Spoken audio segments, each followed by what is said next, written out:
Salve, salve pessoas, sejam bem-vindos.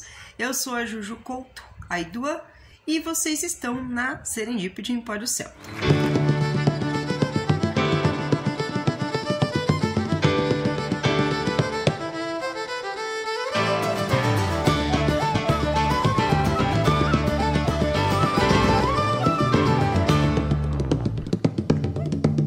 Hoje, dando continuidade aos 30 dias druídicos, estarei falando dos elementos dentro da tradição druida. Mas, antes de mais nada, vou pedir para que vocês se inscrevam aqui no canal, apertem aí o sininho para vocês receberem todas as nossas notificações e ficarem aí por dentro das novidades. Bom, então, voltando a falar sobre os 30 dias druídicos e os elementos. Os elementos na tradição druida, eles são um pouco diferentes, tá? Do que a gente conhece do hermetismo, que são apenas 4, que seria tel, serra, fogo e ar, e mar, certo? Dentro do druidismo, eles podem variar de 7 a 12 elementos, e sendo mais comum, utilizar um que nós chamamos de 9 elementos, que são os Duil, né? Duil é uma palavra gaélica que realmente significa elementos. E essa forma que foi proposta foi pelo Searles O'Dovin, né? Eu acho que é assim que fala o nome dele, mas eu vou deixar aqui escrito para quem quiser procurar a respeito dele. E ele propôs isso num site que é o imbas.org. Aí vocês também, caso queiram procurar, vai ficar o linkzinho para ler um pouquinho mais a respeito. E o que acontece? Esses 9 elementos que o Searles propôs, né, que estão dentro desses aí entre 7 e 12 que eu falei, eles representam cada parte da Terra, né? Então ele propõe a Terra como um grande organismo que tem tudo a ver com o que a gente anda já falando, né, dentro aqui dos 30 dias druídicos, principalmente em relação à parte de natureza, né, em que os celtas não se desassociavam da natureza, né, eles se viam parte dela. Então não tem aquela coisa de os celtas são os grandes abraçadores de árvores, o Greenpeace da antiguidade. Não, eles não precisavam disso. Eles estavam inseridos dentro da natureza, coisa que nós, né, por conta aí, seja do ranço do cristianismo, seja da questão de progresso, mas hoje nós nos desconectamos da Terra, né? Tanto é que quando a gente fala assim, tô precisando de natureza, né? Tô querendo ir pra cachoeira, tô querendo ir pra mata, eu preciso ver mato, preciso ver natureza. Então a gente se desassocia, né? Porque, querendo ou não, essa selva de pedra que a gente vive, né? Ela é natural, ela é da natureza, tá? Pode não ser da mãe natureza no sentido de que foi a terra que produziu, mas a terra nos produziu, né? Independente dos deuses e etc que vocês acreditam, mas nós estamos inseridos aqui, nós fazemos parte desse planeta e as construções de casa, prédio, cidade, blá, blá, blá, blá, que nós moramos são a nossa natureza, são a nossa criação. Só que nós temos isso totalmente desassociado. Mas voltando então para as questões dos 9 elementos propostos pelo Searles, eu acho bem interessante. Eu gosto muito de uma parte que, aliás, né, eu deveria ter começado com ela, mas tudo bem, a gente vai falar agora. Tem uma parte da Lórica de São Patrício que fala o seguinte, eu vou ler aqui porque eu não decorei, tá? O HD tá falho, a memória. Eu me levanto hoje pela força do céu, luz do sol, radiância da lua e esplendor do fogo, velocidade do raio, leveza do vento, a profundidade do mar e a estabilidade da terra, a firmeza da rocha. Por que isso é tão interessante? A Lórica de São Patrício foi escrita no século... século 4 ou 5, registrada no século 6, né? 7, perdão, porque é ano 600, século 7. E isso ele vai traduzindo parte do que o Sirs Duven trabalha com os 9 elementos, tá?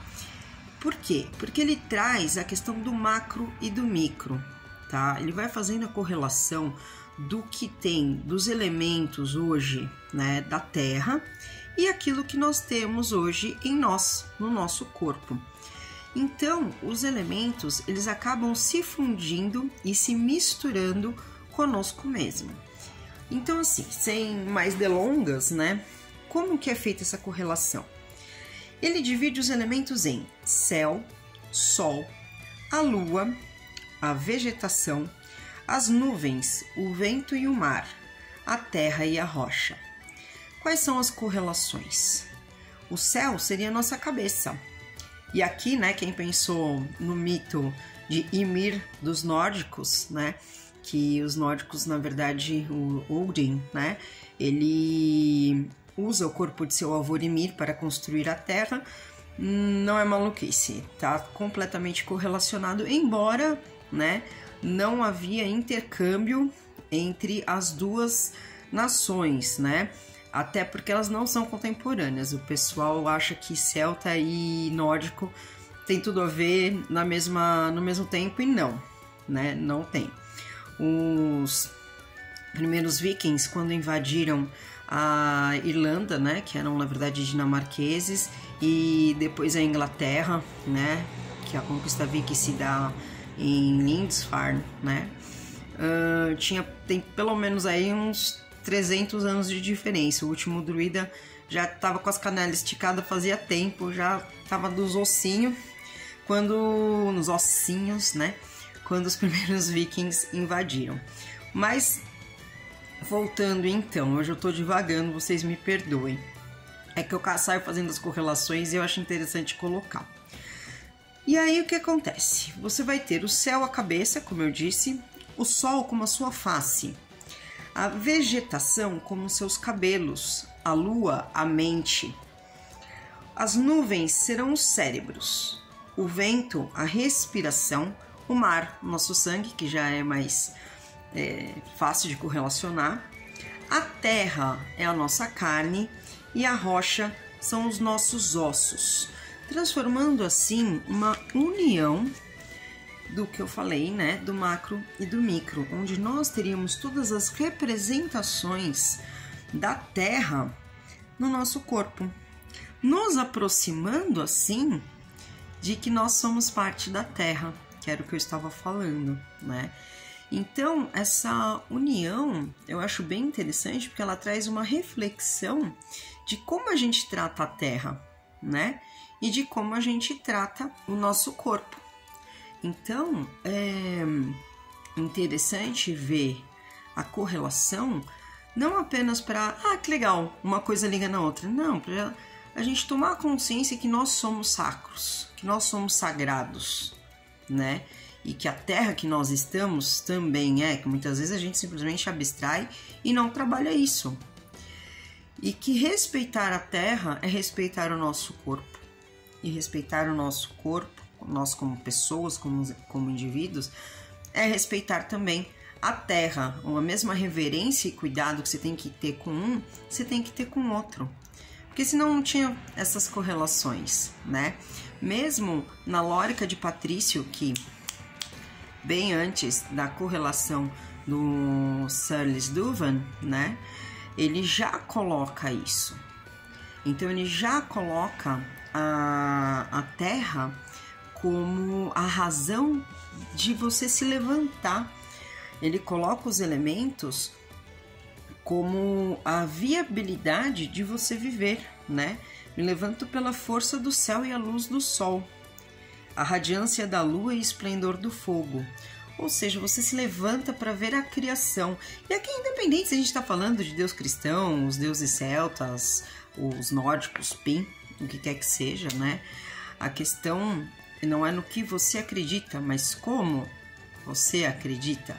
Não adianta nada você bater no peito e sou de Deus, sou dos deuses, sou de Odin, sou de Morrigan, se você não tem o cuidado consigo. Se você não tem o cuidado consigo, você não tem o cuidado com o mundo. Afinal, a gente trabalha, né? A gente que eu falo, os druidas modernos, em cima de uma tríade que fala que você tem que curar a si para curar a comunidade e depois o mundo. Se você não consegue cuidar do seu corpo, como é que você vai cuidar do mundo? E se você não tá nem aí pro mundo, por que você estaria aí para você? Não é verdade? Fica aí a reflexão desse 5º dia druídico, né? Para que nós cuidemos um pouco mais, tanto de nós quanto da Terra, para que a gente possa finalmente refletir o macro no micro e o micro no macro. É isso, fiquem bem, Islã, e até a próxima semana.